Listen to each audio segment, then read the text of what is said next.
É sempre uma alegria que se renova quando nós podemos nos encontrar para refletir um pouco sobre o Evangelho do Cristo, não é mesmo? O nosso assunto, já anunciado pela Sandra, nós gostaríamos de indicar aqui, inclusive, um livro, que é esse Luz Acima, da psicografia de Francisco Cândido Xavier, cujo autor se apresenta como irmão X. Não, está acontecendo aqui, não está acontecendo aí. Ele se apresenta como irmão X, na realidade é Humberto de Campos Espírito, que usa também desse pseudônimo. Humberto de Campos, acredito que todos tenham conhecimento a respeito, foi até membro da Academia Brasileira de Letras, um grande contista, também foi um jornalista e desencarnado em 1934. Nessa obra, ele tem várias obras lançadas pela mediunidade Francisco Cândido Xavier e várias obras, evidentemente, lançadas quando do seu período reencarnatório. Ele traz uma figura chamada Euclides Brandão, e o título da lição, no capítulo 42, é Até Moisés. É interessante notar que, por vezes, nós temos dificuldade de acesso a determinadas obras espíritas, e, graças a Deus, nós encontramos, não é, na boa vontade das editoras, nós encontramos toda a codificação, toda a revista espírita em PDF gratuito, todas as obras de Chico Xavier também em PDF gratuito, entre outros autores espíritas, não é, através dos seus estudos, ou de espíritos através da mediunidade de médiuns espíritas. Então, vale a pena a leitura, vale a pena a consulta também desta obra. Ela também se encontra em PDF gratuito para todos nós. A história que Humberto de Campos traz, porque ele funcionava como um repórter na, na dimensão espiritual, porque dizem que ele já reencarnou, talvez, né? Bom, mas enfim, isso não é importante. Importante é a estrutura. Ele era contista, então ele pega determinadas passagens, situações da dimensão espiritual e, claro, dá uma reelaborada e traz como um conto. Esse caso, como dissemos, é de Euclides Brandão. Euclides Brandão era uma criatura que sempre andava de Bíblia na mão. Acho que você já deve conhecer, não é? Às vezes, indivíduos que andam sempre com a Bíblia na mão para consulta, quando não tem alguns que andam com o Evangelho segundo o Espiritismo. Às vezes, até mesmo em edição de bolso. Por ser edição de bolso, usa no bolso, os espíritos veem que tem o Evangelho segundo o Espiritismo, nem se aproxima, porque já está devidamente no bolso. Às vezes, só fica no bolso. Como também, às vezes, a Bíblia só fica na mão.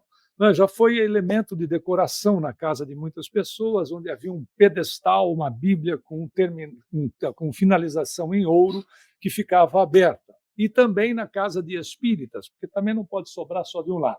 Na casa de espíritas, livro dos espíritos também em pedestal, porque como é livro dos espíritos, é para os espíritos lerem. Faz sentido, não é? É aquela história da Bíblia que o garotinho passa pela sala e vai lá até a mamãe e diz: mamãe, tem... O que é aquele livrão preto que está lá na estante? Ele disse: meu filho, aquilo não é um livrão preto, aquilo é a Bíblia, é o livro de Deus. Aí ele diz: então devolve para ele, porque aqui em casa ninguém lê. Não é verdade? O fato às vezes acontece isso com o livro dos Espíritos, porque às vezes nós também nos esquecemos que somos os Espíritos, e que estudar Espiritismo é estudar a nós mesmos. Não é verdade? E quanto mais nós nos conhecemos, mais nós administramos a nossa existência. Né? Um grau de consciência cada vez mais ampliado. Então, se conhecer é exatamente para isso. Mas o Euclides, que ele andava de Bíblia na mão, ele sempre praticava as estruturas, principalmente dos 10 mandamentos. Não matar, não roubar, não dar falso testemunho, não cobiçar as coisas dos outros, pelo menos em público, não é verdade? Ou seja, ele levava uma vida, segundo os conceitos dele, extremamente adequada, extremamente correta. Desencarnou. Desencarnou, chegou na dimensão espiritual. Funciona mais ou menos quando você chega na imigração aqui. Faz sentido, né? Chegou lá na dimensão espiritual, o cidadão, ele percebeu que, como sendo um indivíduo que sempre esteve com os textos sagrados na mão, teria uma situação reservada. Mas, de repente, ele se viu sendo atendido da mesma maneira que os demais. E quando chegou a vez dele, com o atendente da dimensão espiritual, imagina o trabalho que deve ter, né? Você tem ideia de quantas pessoas desencarnam por ano, né? É, no mundo? É gigantesco os números, né? São gigantescos, assim, de doenças, ou seja, condição natural, enfermidades, acidentes, etc. Aí chegou a vez dele e disse: não existe aí uma ordem para que eu ingresse nos planos celestiais? Aí o atendente disse: olha, segundo me consta, não existem aqui privilégios. Como não? Eu sempre andei com a Bíblia na mão, consultando os textos todos para direcionar a minha vida. E, inclusive, ele disse assim: olha, era o que de fato me colocava no direcionamento da minha existência. Aí o atendente perguntou: é, o senhor também lia o Novo Testamento, que é a parte de Jesus? Não só lia, como também aplicava. Tá, que beleza. Então, significa que o Senhor usou dessa estrutura que o Cristo lhe ensinou e, como o senhor diz, praticava. Ele ficou mordido, né?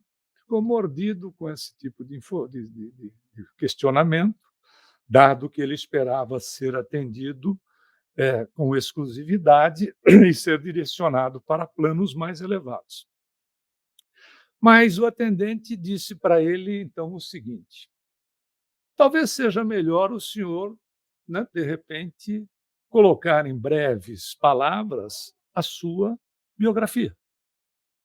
Aí ele, mais mordido ainda, disse: bom, eu, dando direcionamento logo na primeira pessoa, fui sempre uma criatura correta. Se as pessoas, de repente, agiam adequadamente com a minha pessoa, eu retribuía. Se alguém, de repente, me falasse alguns absurdos, eu dava-lhe o corretivo adequado. Sempre fui muito incisivo nas colocações. Nunca dei lado para os vagabundos ou para criaturas criminosas, porque eles precisam de ferro e corda. Na realidade, se me atiravam pedras, eu jogava uma chuva delas em cima das pessoas, mas também sabia reconhecer que, se fossem pétalas, eu transmitia a essas pessoas um verdadeiro jardim. Tanto é que, na minha saída do planeta, deixei para as criaturas que me eram queridas todos os bens que pertenciam a mim. Fiz o que pude e, na realidade, nunca aceitei atitudes injustas para com a minha pessoa sem que retribuísse da mesma maneira. Aí ele disse: o senhor fez muito bem. Faltou-lhe apenas um item. Ele disse: e o que foi? Já melindrado com a situação. Faltou a aplicação da misericórdia. Evidentemente, o senhor não está barrado para o ingresso nas dimensões celestes, mas antes vai ter que passar por uma nova existência para aplicar os ensinamentos do Cristo em relação a essa situação que o senhor acaba de colocar na sua autobiografia. O senhor chegou até Moisés, mas eu tenho que lhe informar que o senhor está atrasado nas aulas com o Cristo há quase 2000 anos. Sensacional, não é verdade?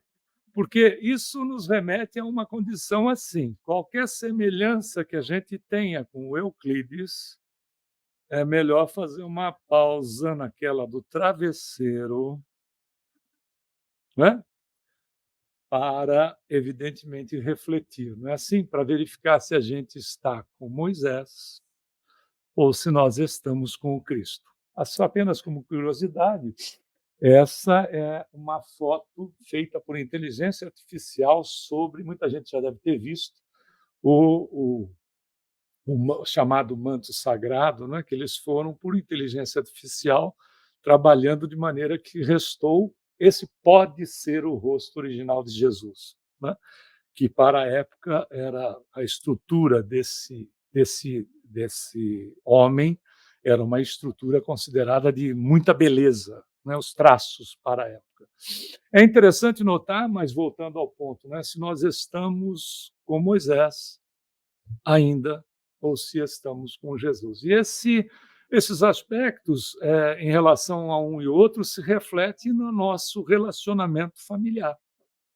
Estejamos vivenciando a realidade da sociedade familiar no conjunto que se encontra conosco neste país, ou estejamos numa relação mesmo à distância, ou às vezes, como nós não os temos aqui, ou podemos não ter porque já passaram para a dimensão espiritual, as pessoas com as quais nós nos relacionamos, não é? Na nossa chamada colônia, que passam, muitas delas, a ser parte da nossa família, pela confiabilidade que vamos tendo no relacionamento de amizade, não é assim? Ah, porque a estrutura do espírito, ou seja, de todos nós, em matéria de evolução, é exercitar no micro aquilo que um dia será exercitado no macro. Ou seja, na família, nós exercitamos os aspectos superiores do ser, que somos todos nós, para posteriormente ir externando para a humanidade como um todo, porque a nossa família, ela não é a humanidade deste planeta, ela é a criação como um todo, dizendo respeito não apenas à criação com formatação similar à nossa, a criação como um todo, significando que reinos que estejam numa condição que não é paralela à nossa, também recebe o mesmo tratamento de respeito, de amor, etc. Por uma razão simples. Nós fizemos essa evolução até aqui, continuaremos em adiante, mas esses seres são, quer queiramos, quer não, nossos irmãos. Né? É porque serão também um dia estruturados como nós, né? Nessa evolução, saindo de princípio espiritual para um dia chegarem a espíritos, que é a nossa condição, e darem seguimento a planos que o que mais nós conhecemos de evolução ainda até hoje é o Cristo, como Cristo planetário. Seremos um dia. Mas quando nós verificamos, o próprio Cristo faz um trabalho de evolução nas estruturas conhecidas, que eram a de Moisés, que já trazia no seu bojo, no seu cerne, efetivamente questões avançadas de justiça. Numa diferença, pessoal, que a gente precisa considerar, entre Jesus e Moisés, dependendo do historiador, nós temos em torno de, depende do historiador, de 1.300 a 1.500 anos, ou seja, 13 ou 15 séculos.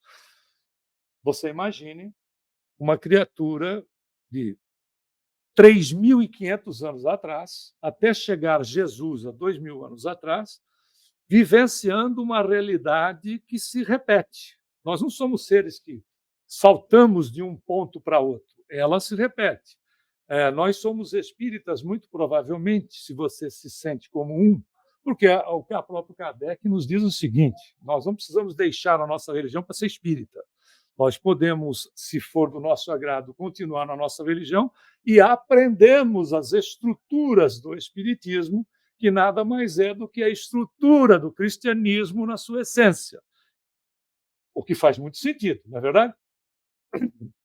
Na realidade, eu até pude comprovar mais de uma vez, de chegar na casa espírita, e numa das oportunidades, só fazendo aqui pondo uma vírgula, numa das oportunidades eu vi duas moças, uma com o Evangelho segundo o Espiritismo aberto, outra com a Bíblia. era de um conhecimento da Bíblia que me impressionou, porque uma lia um trecho no Evangelho segundo o Espiritismo, a outra ia, né, folheava a Bíblia, ia no trecho para fazer um trabalho comparativo. Aí eu cheguei assim, eu não sou curioso, eu sou pesquisador. Olha que beleza, uma palavra bonita para curioso. Aí eu cheguei, elas estavam na, na cantina da casa, que era grande. Eu cheguei com o meu cafezinho, pedi licença para me sentar na mesa onde elas estavam, e até porque eu queria saber o que estava acontecendo. Aí eu perguntei em determinado momento: vocês estudam aqui na casa? Disse: ah, nós frequentamos, sim, gostamos muito daqui. Sabe que beleza, eu estou vendo que vocês estão fazendo um estudo aí conjugado entre a Bíblia e o Evangelho segundo o Espiritismo. Ah, é uma beleza, porque nós já frequentamos determinada igreja evangélica, né, muito conhecida, não só no Brasil como no mundo. Ela disse, eu disse, não diga. E faz tempo que vocês frequentam? Disse, há mais de 20 anos. Disse, que fantástico. E eu posso saber que nome da igreja é? Ela disse assim, claro, é aquela, como é que chama aquela do Universal. É a Universal do Reino de Deus, esse é o nome inteiro. Eu achei muito interessante e disse assim, mas que interessante, as senhoras, vocês, né, moças, vocês frequentam a Universal do Reino de Deus e frequentam aqui essa casa espírita? Ah, é uma beleza. Porque lá, aqui, a gente vem e tira as coisas. E lá a gente vai e recebe o Espírito Santo. Olha que maravilha. Né? Aqui a gente tira as coisas, lá a gente recebe o Espírito Santo. Aqui é só para tirar as coisas. Seja como for, é válido. Não é verdade? É válido. Porque estão conhecendo, independente dessa situação, estão conhecendo, né, uma estrutura, mas não deixaram de continuar na outra. Essa, um dia, por isso que Leon Denis vai nos dizer o seguinte: o Espiritismo não será a religião do futuro, mas será o futuro das religiões. Por quê? Porque é a estrutura do conhecimento de nós mesmos, independente de onde nós estejamos, nos conhecendo como espíritos, nós podemos então trabalhar essas relações em nós mesmos, nos desenvolvendo, independente de onde nós estejamos navegando. A relação, imaginemos então, nós como espíritas pela primeira vez, a não ser que tenha alguém aqui que tenha reencarnado no período, tenha sido contemporâneo de Kardec, pela lógica, nós somos espíritas pela primeira vez, sim ou não? Pela lógica, né? A não ser que haja essa exceção. Logo, significa dizer que, para nós, isto é novo. Né? Podemos desencarnar, em desencarnando, não precisa desencarnar para conferir isso, em saindo do corpo pelo processo do sono físico, nós vamos nos conectar com quem? Com espíritos, pela lógica, não é? Que nos agrade o estudo. Voltamos ao corpo. Nos conectamos com quem? Com os espíritos. Está difícil a coisa, mas enfim. Saímos do corpo, no processo do sono, não estou falando de desencarne. Saímos do corpo, temos interesse de estudo, de trabalho, etc. Vamos nos reconectar com essas pessoas? É a lógica, né? Voltamos para o corpo. Percebeu a movimentação, não? Sabe o que é isso?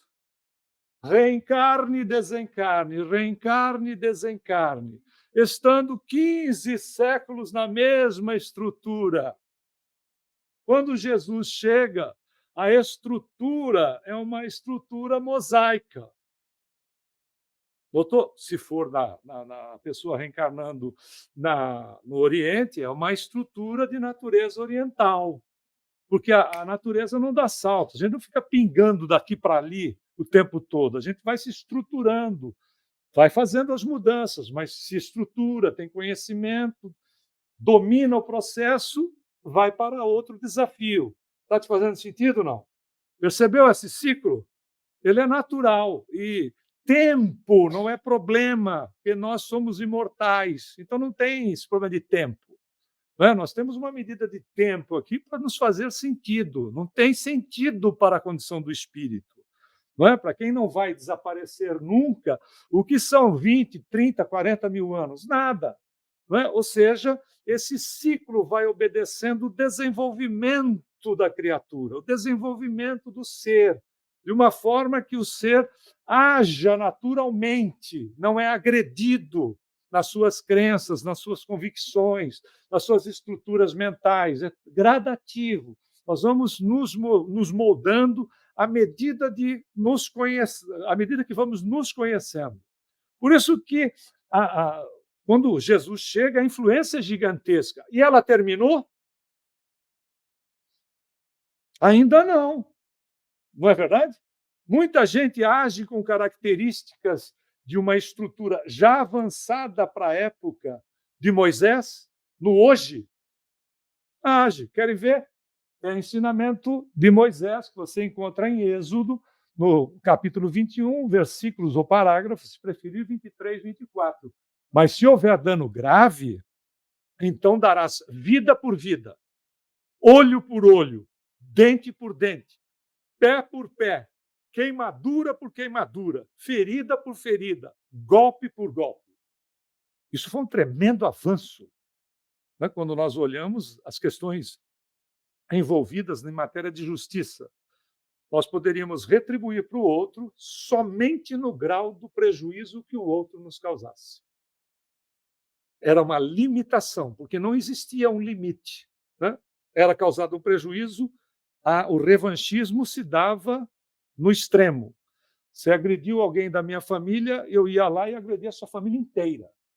Então, isso limitou a criatura ao revanchismo apenas numa estrutura única e não ampliada. Era muito avanço.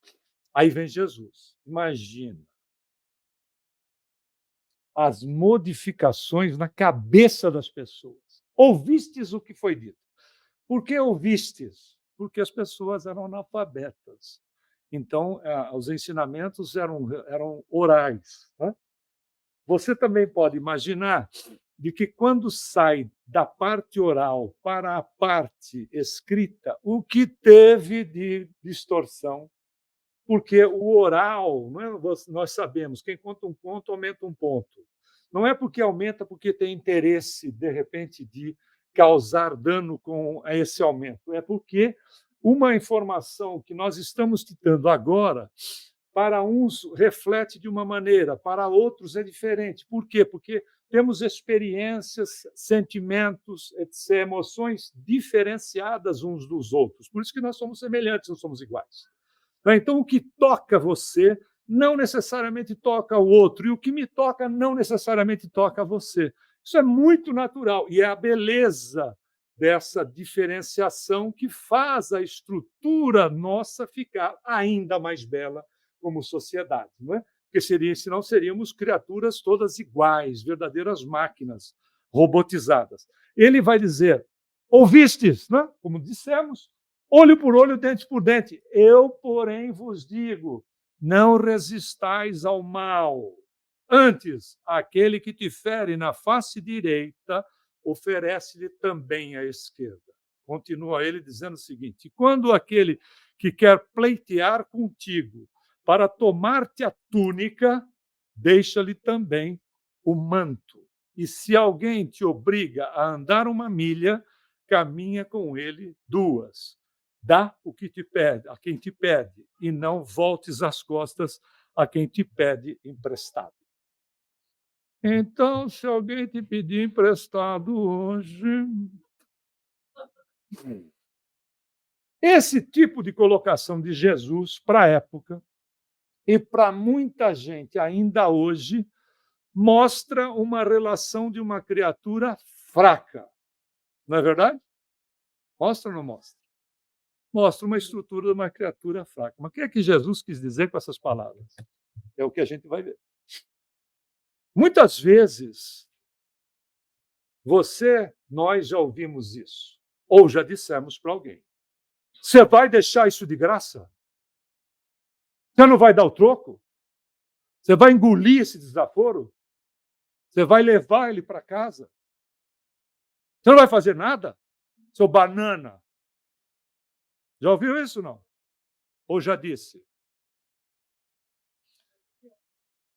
Mas você acha que, imagine, Jesus está 2000 anos atrás, um povo que trabalha ainda as questões da vingança, porque você tem uma vingança controlada, né? Ela é controlada, né? Já não é expandida.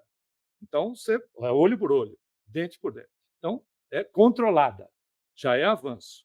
Mas você pega uma estrutura mental de gente que quer se vingar, caso receba algum dano. Você vai trabalhar as questões contrárias ao processo da vingança. Ele não disse para nós não nos defendermos. É esse o engano. Porque às vezes as interpretações dos ensinamentos do Cristo são levados para aspectos que não trazem a realidade do ensinamento dele. Esse é o ponto. Por isso que estudar evangelho é, na realidade, fazer um trabalho de pesquisa e entender as questões da época, senão a gente faz anacronismo, pega a realidade do hoje e joga para 2000 anos atrás. Como é que a gente pode fazer isso? Um povo ignorante, não é? Que ignorava as relações de respeito ampliado, porque tem uma diferença de Jesus para cá. Quando Jesus passa pelo planeta, há uma modificação, não é o momento que ele passa, toda a estruturação anterior, durante e o depois. Há toda uma estrutura de uma modificação nas características mentais das criaturas que não abrangem todas, mas que pegam parcelas aonde as pessoas passam a se preocupar com o seu semelhante, passam a se preocupar com as necessidades básicas do seu semelhante. Quando é que você viu grupos se preocuparem com situações relativas à natureza, aos animais, etc.? Isso não é progresso? Perceba. Mas não é geral, porque o pessoal não é assim. As situações não são implementadas de cima para baixo. Elas brotam conosco em grupos menores que vão influenciando. Porque se a palavra convence, é o exemplo que arrasta. E não adianta até, se fosse feita uma imposição, como muita gente às vezes quer, que seja feita uma imposição divina sobre as criaturas, ela nos tiraria o elemento central da justiça, que é o livre-arbítrio. Nosso livre-arbítrio seria cerceado. Ou seja, se a divindade nos dá o livre-arbítrio, nós nos responsabilizamos pelas nossas ações. Não é? Ação, melhor, causas e efeitos. Obviamente, essa é a estrutura do livre-arbítrio, que é a justiça. Eu faço o que eu bem entendo e me responsabilizo, à medida da minha consciência, à medida que vou me conscientizando, pelos efeitos daquilo que eu causei, podendo alterar esses efeitos com uma postura diferenciada. Posso fazê-lo? Posso. Né? Agia de uma maneira agressiva, passo a ter noção de que a agressividade é prejudicial a mim, logo aos outros, e começo a alterar essa situação. É uma conta de débito e crédito. Eu vou mudando a estrutura em mim mesmo, consequentemente, eu vou mudando a minha relação com as pessoas, eu mudo a minha vida e não preciso necessariamente expiar aquilo que eu promovi. Olha a beleza, esse é o processo da beleza de causa e efeito. Se fosse ação e reação, está feito. Você vai passar por isso, acabou. Círculo vicioso de uma estrutura que pode ser alterada, porque, por exemplo, fazer o bem hoje é mais complicado do que, de repente, entrar num esquema. Exige mais esforço. Não exige? Quando você se acostuma, a coisa fica fácil. Porque você sente um prazer enorme. Por quê? Porque eu estou fazendo? Não, porque eu estou movimentando as estruturas que são reais em mim mesmo. Por isso que a gente sente um prazer enorme. A gente começa, geralmente, na casa espírita, negociando com os caras lá de cima. Eu faço aqui, presta atenção. Né? Depois de um tempo, diz assim, puxa, eu estou me sentindo tão bem, legal, é bom ir. Chega uma hora que você diz assim, olha, aonde eu estiver, está tudo bem. Não é? Você sente um prazer em movimentar essa estrutura que é sua, que é nossa, que é divina. Né? Que às vezes a gente fica assim, mas eu não sou nada disso, só vou fazer quando eu estiver preparado. Não vai. Vai chegar, vai desencarnar, vai chegar na dimensão espiritual, vai ir com essa mesma ladainha. Mas eu não estou preparado. Aí o pessoal te reencarna, você vem com essa mesma conversinha fiada, eu não estou preparado. E fica aí não se preparando, e o tempo vai passando, né? E a banda vai passando, e dizem que a fila anda, e a gente se surpreende depois a ter que encarar situações, porque, veja, é exatamente esse ensinamento de Jesus. Toma atitude, sim. Não é não se defender, não é ser razoável, não é ter bom senso. É aquela explosão de fazer o revide. Você faz o revide e depois segura as consequências. Mas tem gente que, né, te cutuca, não tem? Que fica assim, e você é que nem piolho, né? Fica e aí, ou então que fica te beliscando. Você já teve relação com alguém que te beliscava? Eu tinha uma prima miserável que ela dava um belisco e doía, que era uma desgraça, né? E ficava toda hora que ela queria infernizar a vida das pessoas, ela beliscava. Era um inferno aquela criatura. Então ela beliscava, belisca. Aí o que você faz?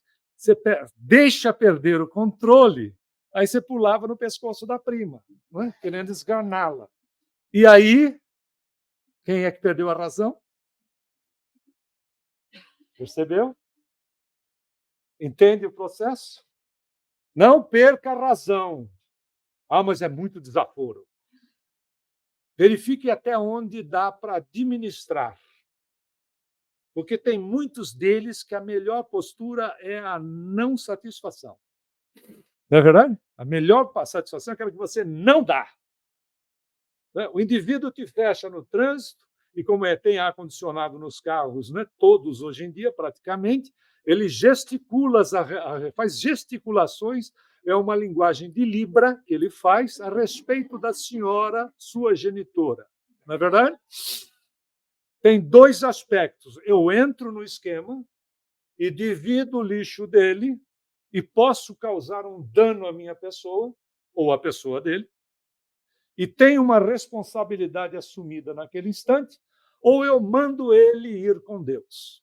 Mas aquele Deus verdadeiro, né? Quando a gente encaminha mesmo, não aquele assim, vá com Deus e nem o diabo vai carregar.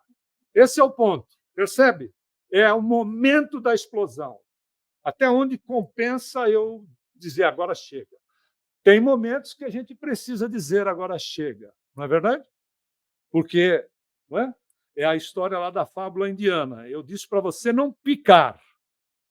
Eu disse para você não picar, mas eu não disse para você não mostrar as suas presas. Ok? Você pode não picar, mas olha, tem presa aqui. Chega mais perto que a coisa pode ficar complicada. Veja, Jesus não podia chegar numa estrutura de gente que tem a mentalidade e que muito é mantida, porque 2000 anos de lá para cá é nada. Nada em matéria de evolução do espírito. É muito pouco. Humberto de Campos chega a dizer numa das suas obras de que, em matéria de tecnologia, ciência, etc., nós evoluímos muito. No entanto, em matéria de moralidade, de ética, a gente tem umas coisas complicadas ainda para administrar. Jesus sabia disso? Sim. Então, é uma estrutura diferenciada, diz o Evangelho. Não sintonizar com o mal e vencê-lo com a prática do bem. Está sempre disponível para servir ao próximo um pouco mais do que seja solicitado. Faz sentido, não? Veja, é outra estrutura. Não sintoniza com o cidadão que quer te ofender, para não dar margem da coisa ter desdobramento. É um dos exemplos. Busca a prática do bem, que, como dissemos aqui na aula, o mal não tem burocracia. Ele ocupa o espaço. Então não adianta não fazer o mal, é imperioso, é mandatório a gente trabalhar no bem, em defesa de nós mesmos.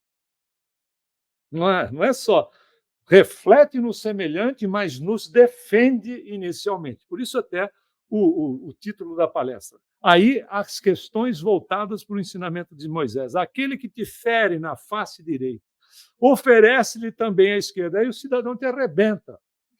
Não é verdade? Porque essa é a sensação que você vai ter. Bateu aqui, bateu aqui também. Não é nada disso. O que acontecia no costume da época, o que acontecia é o seguinte: a palma da mão no rosto do outro, a face direita, era tratar o outro na mesma condição.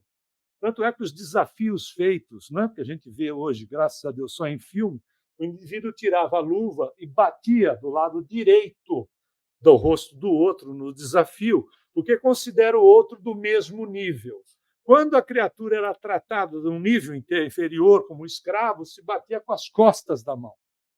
Né? Se batia, porque além de ser mais violento, violenta a agressão, é tratar o indivíduo com um nível abaixo. Por isso que se batia com as costas da mão. Jesus está dizendo exatamente o seguinte: é o contrário do indivíduo ficar sendo espancado. A face direita representa exatamente a personalidade em equilíbrio. A face esquerda é o lado que a gente precisa ainda trabalhar, a chamada da nossa sombra. São os aspectos que ainda nós reagimos e não agimos. É a reação. Você sabe com quem você está falando? Começou. É a atitude que não é pensada, a atitude que não é medida. Toma-se atitude e se arrepende na sequência. Quantas vezes isso não aconteceu conosco? A começar do lar. Eu não devia ter dito isso para ela. Eu não devia ter dito isso para ele. Eu não devia ter dito isso para a criança. Percebe? Principalmente porque você pode marcar a criatura para o resto da vida. Não importa que ela seja uma criança, pode ser um adulto. Você pode chegar para um adulto e dizer: seu incompetente. Você não sabe o dano que isso pode acontecer, porque quando nós emitimos algo que pode ser pensado, não precisa ser necessariamente dito, nós estamos colocando o volume de energia nossa, ou seja, fluido vital, naquilo que nós estamos direcionando. Aquilo não é simplesmente uma palavra, aquilo é um fluxo energético que, dependendo do estado mental da criatura, ela faz assim, ó. E aí a responsabilidade é sua. O que é justo? Não é verdade? O que é justo. Por isso a medição da palavra. André Luiz tem uma mensagem fabulosa que a gente, se você der um Google, você encontra, chama A Língua, que é fantástico, porque se a gente tem controle sobre ela, nós evitamos danos a nós mesmos e aos semelhantes. Por isso, veja, essas são as questões voltadas para Jesus, mas ele continua: aquele que pleitear contigo para tomar-te a túnica, deixa-lhe também o manto. Porque no Êxodo, né, já referido aqui nas questões de Moisés, o manto servia para o indivíduo dormir. Então, no Êxodo, você encontra o seguinte ensinamento: se você tomar o manto do outro para querer que ele faça o pagamento daquilo que lhe deve, devolva-lhe ao final do dia, porque é sobre ele que a criatura vai se deitar. Porque não tinha. Eu só quero cama king. Se não tiver king, eu não quero. Queen não serve para mim. Na época de Jesus, você dormia no chão. Percebeu? Não quer dizer que não se possa buscar a cama king, mas não se escravize nas coisas. É isso que é se desapegar. Né? Eu conquisto, mas eu não preciso me escravizar a. Porque na hora que eu não tenho, eu posso me revoltar. Então eu conquisto, agradeço, conquisto, agradeço, conquisto, agradeço. Ok? Mas e se não tiver? Continuo agradecido. Por isso que Paulo diz: dê graças a Deus por tudo. Porque se eu passo, é porque eu preciso. Se eu não precisar, eu não passo. Em todos os sentidos, tanto na alegria como na tristeza. Né? Se eu estou passando pelos momentos felizes, porque eu construí felicidade. Né? E não são momentos. Você é feliz, ponto. A alegria são momentos. Você tem aquela explosão e acabou. É que nem comer chocolate. Você tem aquela explosão de tiamina, serotonina, etc. E depois acabou, você vai lá e come de novo. Dá aquela outra explosão, você vai lá, come de novo. Não é assim? Se você tiver uma barra desse tamanho, quando você beber, você come a barra inteira. Porque foi um momento. Felicidade é plena. Não deu, mas eu continuo tocando. Eu continuo. Claro, vai se emocionar? Óbvio. Nós somos criaturas sensíveis, mas não necessariamente se escravizar. Olha a beleza que Jesus diz nessa lição. Ele diz o seguinte: oferece ao próximo melhor ao nosso alcance, até mesmo aquilo que não seja imprescindível, símbolo do manto, conquistando sua confiança, mostrando assim que não estamos dispostos a levar adiante os entreveros. Percebeu como é diferente? Não é só uma situação, um movimento, é uma estrutura. E ele continua ensinando: se alguém te obriga a andar com 1 milha, caminha com ele 2. Porque o conquistador, que era o romano, aonde ele conquistava, se ele chegava no porto, ele pegava um dos conquistados, fosse quem fosse, e dissesse: pega minha bagagem e leve. E o indivíduo, por acaso, pegava a bagagem e levava. Né? Porque, caso ele não o fizesse, a vida dele estava com um risco de morte gigantesca. Então, o indivíduo pegava e era da lei andar 1 milha. Depois de 1 milha, o indivíduo deixava, ele podia pegar outro qualquer, dizer, pega aí e vai levando, dependendo da distância. Por isso que Jesus diz o seguinte: anda com ele 2. Qual é a outra estrutura dentro desse ensinamento? Não deixar de servir aos que nos solicitam algum préstimo, procurando fazer um pouco mais do que nos foi solicitado. Não por obrigação, mas pelo prazer de ser útil. Não é? A pessoa diz assim: faça uma pesquisa sobre Abraham Lincoln no trabalho. Para que você quer essa pesquisa? Tem urgência? Você vai querer para quando? Estou ocupado. Tenho trabalho. Percebeu a diferença? Ok, vou fazer. Incluo nas minhas responsabilidades. Mudou ou não mudou? Pode atrasar? Pode. Ok, eu estou fazendo. Qual é a mensagem aí? Disposição. Percebe? Não é só a troca. A gente pode fazer as coisas com amor ou pode fazer por negociação. Acha que na negociação vai ser feliz? Não vai, porque é pura e simples negociação. Mas a gente faz negociando custos, preços, etc., mas faz o melhor. Você, na sua casa, quando faz a comidinha para você ou para a sua família, se você os tem, você faz com que disposição? É isso. Se você vai fazer um trabalho fora da tua casa, se tem responsabilidades essas ou aquelas, qual é a tua disposição? Vou levar a grana desse otário? Pensa bem, porque a vida vai levar de você. Ok? Esse é o ponto que o Cristo não veio aqui para dizer, não, vamos fazer assim. Não, ele veio para dar uma estrutura que tem característica eterna, porque é verdade, a verdade é eterna. Então, ele traz uma estrutura que é eterna. Funcionou lá, funciona aqui, vai continuar funcionando. Não é só o que eu devo fazer, mas como eu vou fazer. É isso que Jesus nos chama a atenção a raciocinar. Tem mais, dá o que te pede e não volte as costas ao que te pede emprestado. Percebe? Outra situação de que Jesus encerra essas lições reforçando a necessidade de servir além do que for exigido de nós. Emmanuel deixa claro, pela psicografia de Francisco Cândido Xavier, o seguinte: você dá trabalho para quem tem muito.